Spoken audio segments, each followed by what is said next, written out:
It is a fun seaside town right on the English Channel, about 75 miles outside of London, yet you may have overlooked it, but you shouldn't any longer, because we are going to give you the top 5 reasons to visit Portsmouth in the United Kingdom in this episode of Window Seat.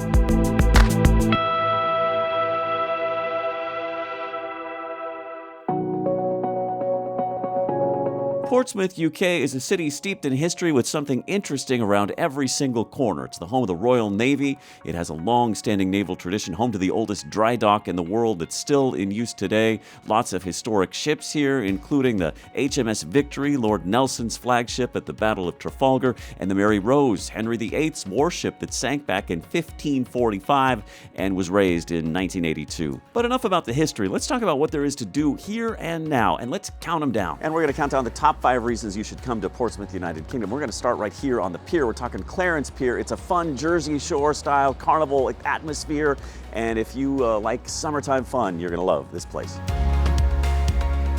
Visiting Clarence Pier in Portsmouth, UK is like stepping into a vibrant, nostalgic world of seaside fun and excitement. Located on the picturesque South Sea seafront, Clarence Pier offers a delightful mix of traditional amusement park attractions and modern entertainment, making it a perfect destination for families and couples and friends.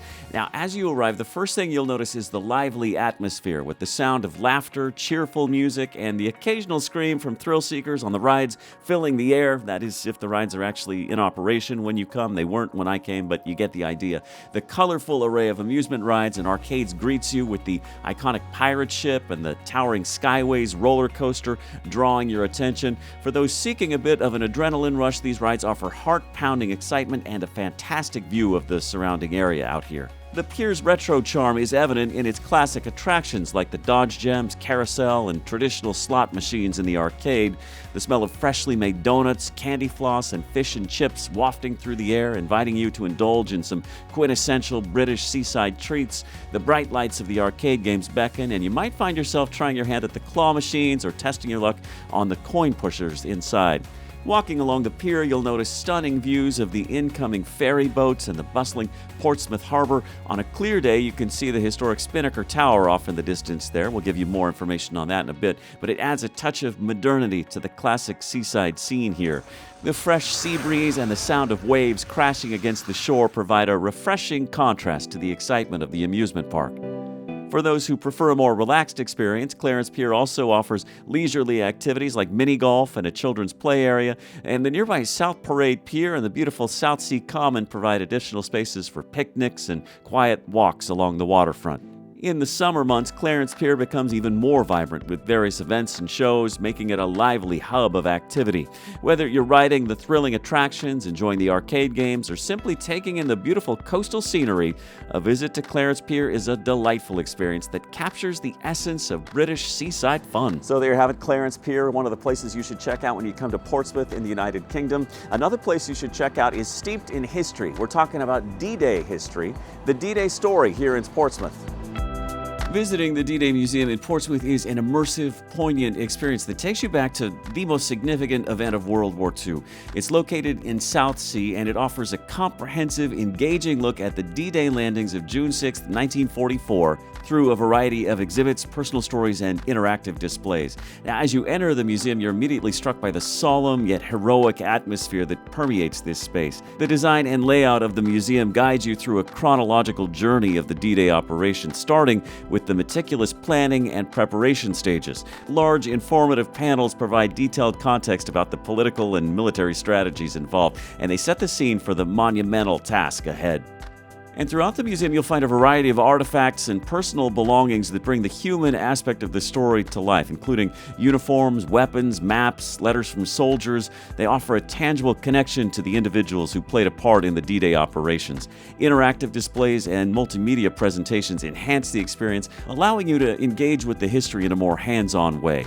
The landing craft tank LCT 7074 is another standout exhibit. The restored landing craft is one of the few remaining from D-Day, and it gives you a real sense of the scale and logistics involved in the amphibious assault. You walk around inside the LCT and you can imagine the experiences of the troops as they approach the heavily fortified shores of Normandy. The museum also offering an engaging section dedicated to the legacy of D-Day, exploring how it's been remembered and commemorated over the years. This part of the exhibit encourages reflection on the lasting impact of the operation and the importance of preserving the memory of those who served. Visiting the D-Day Museum is both educational and emotionally moving. It gives you a deep understanding of the complexities of the D-Day landings while honoring the courage and resilience of those involved. History buffs of any age are going to love this museum, and so many people are fascinated by what happened on June 6, 1944, and in the days leading up to it. But people just assume all that history happened on the French side of the English Channel. Reality is, it was all planned and plotted right here in the United Kingdom, and you'll learn so much about that at the D-Day story here in Portsmouth, United Kingdom. All right, number 3, you're going to want to see Portsmouth, UK from the very tippy top, and there's no place to do that like Spinnaker Tower. As you approach Spinnaker Tower, its striking design, resembling a billowing sail, dominates the skyline. The structure stands at 170 meters tall and is a central landmark in Portsmouth's Gunwharf Quays area. Once inside, you get on a high-speed elevator. It takes just 30 seconds to get to the top, adding a real sense of excitement as you ascend. The main viewing platform is 100 meters high, offering floor-to-ceiling windows with panoramic views of Portsmouth and the Isle of Wight off in the distance. On a clear day, you can see up to 23 miles here. View Deck 2 is a little higher at 105 meters. It's known as the Cloud Deck. And View Deck 3 is 110 meters high. This is the Sky Garden, an open-air deck where you can relax and enjoy the scenery in a serene environment with plants and seating areas, assuming you're not scared of heights.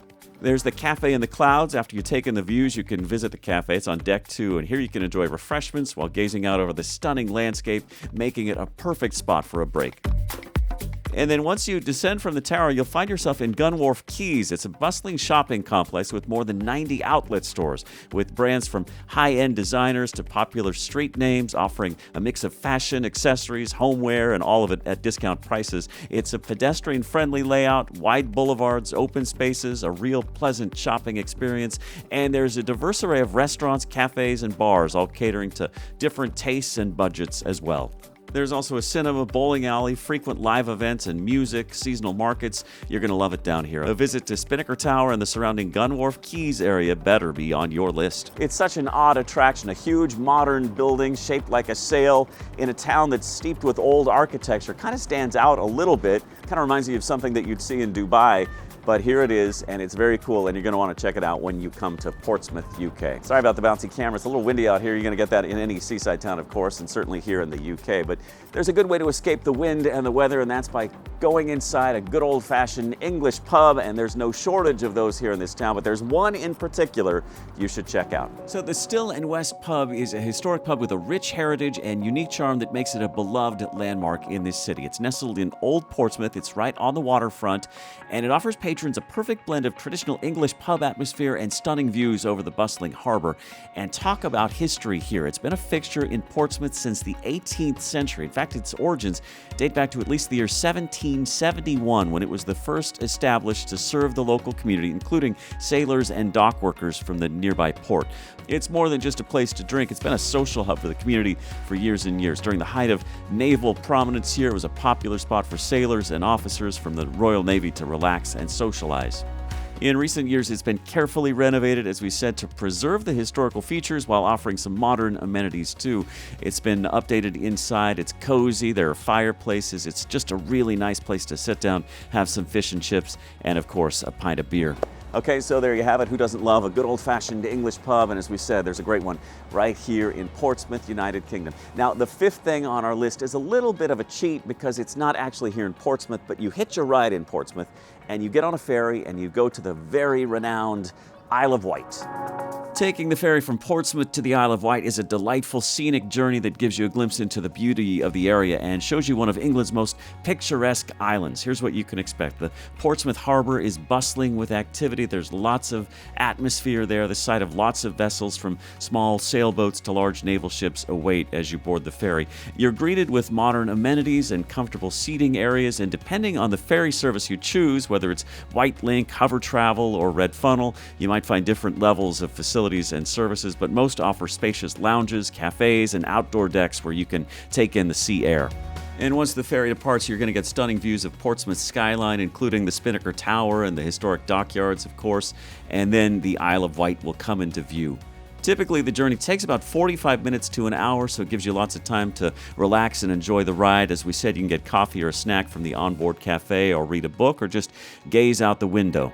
And once you're on the Isle of Wight, there are lots of activities and attractions to choose from right at your fingertips, and there's a ton to see and do. But one of the big draws every year, of course, is the Isle of Wight Music Festival, and coming up in 2024, there is a stellar lineup. It's happening in late June of 2024, and if you're a music buff and you really like pop music, then this is where you're going to want to be in the next few weeks so you can take in some of these concerts. Check out the lineup for this year's show. We're talking Pet Shop Boys, Green Day, Simple Minds, Keane. There is a great big lineup of great acts from the 80s to today.